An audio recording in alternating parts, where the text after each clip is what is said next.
So this evening we're asking the question, is the temporary end of this shutdown a prime example of the art of the deal or of the president caving in to political pressure? Well, joining me now to discuss that are Peter Lumaj, the Republican candidate for the governor of Connecticut in last year's elections, and the broadcaster and journalist Douglas Lain. Thank you both very much for your time. If I could pose that question first of all to you, Mr. Lumaj, the ultimate deal maker?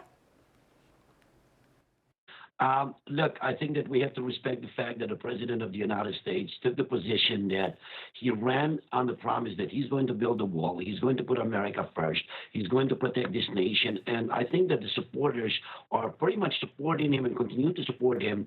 As you heard before when you were speaking to someone in Virginia, he said that even though he's a federal employee, and he was willing to sacrifice some of his pay for temporarily, he's still supporting the president because we're putting America first. You have to understand one thing, that the southern border of the United States is completely porous, it's completely open, and we have 56,000 illegals in federal prisons in the United States that they have committed federal crimes. We spend $115 billion a year on illegal immigration.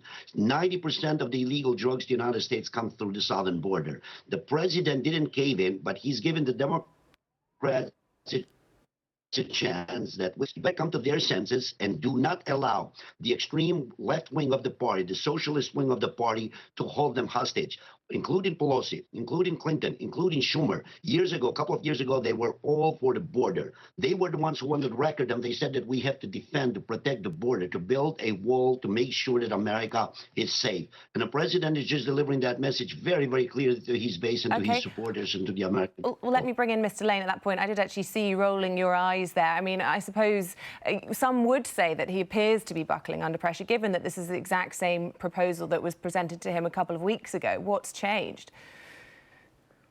Well, the reason I was rolling my eyes wasn't so much because the Trump supporter you have on wants to claim that Trump hasn't blinked. I would expect that.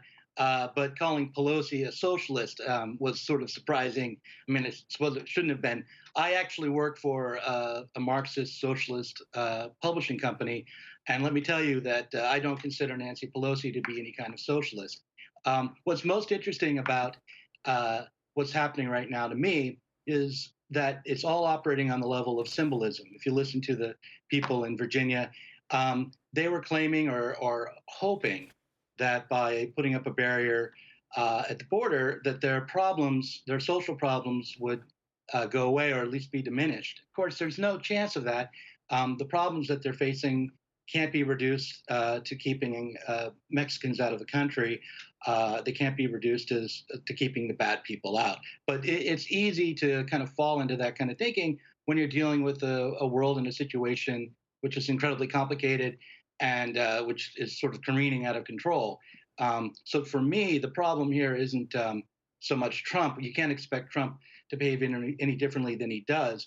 The trouble is that the Democratic Party doesn't have anything beyond the level of Trump to offer. We're all operating on a level of symbolism, pointing to this or that symbol to be the source of the problem, rather than looking more deeply.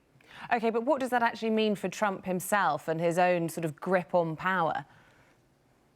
Well, I think it really comes down to how successfully not Nancy Pelosi and Chuck Schumer operate, but how successfully the part of the Democratic Party that actually wants to address real problems can continue and operate, and who gets the nomination for the next election.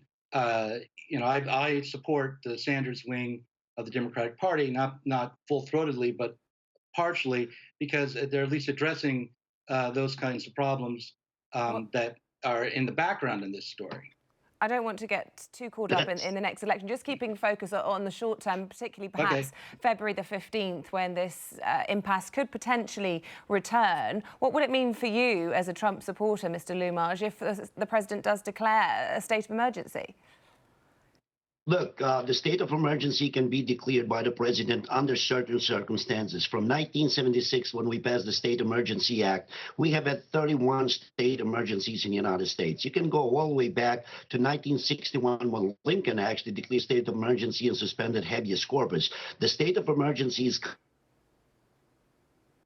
We seem to have lost contact there. If I can ask the same question to you, whether or not a state of emergency is actually going to solve any problems, or what this is actually going to mean in real terms, practical terms, if you don't mind, Mr. Lain, picking up there.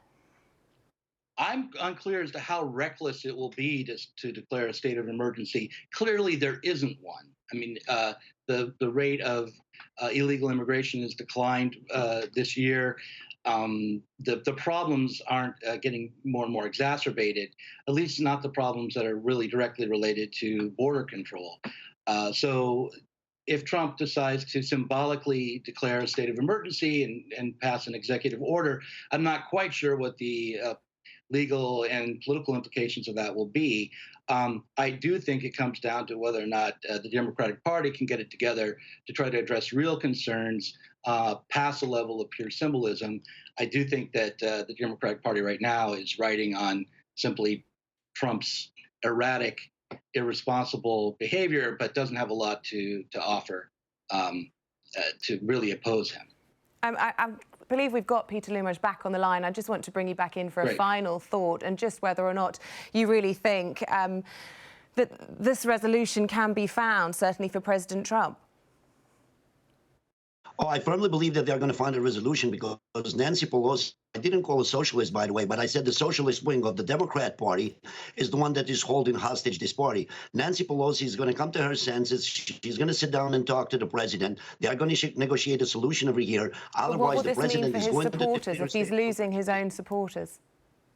I don't think he's losing the supporters, regardless of what the beating that he's getting from the media, the liberals and some Republicans. The approval ratings have certainly shown he's not popular at the moment. The approval rate in the United States Congress is 17%, which has never been any lower than right now, whereas the president's approval rating within the Republican Party still remains in the 90s. So the base is with him. The base elected him. You have 63 million Americans who voted for him. The majority of the Electoral College elected him, and they want him to build that wall. So I don't think the president is going to let the American people down, especially his supporters, because he ran on that Peter promise. Lumaj, Douglas Lain, we have to leave it there. Thank you both very much indeed for your time. Thank you very much for having us. Well, this is Sky News coming up.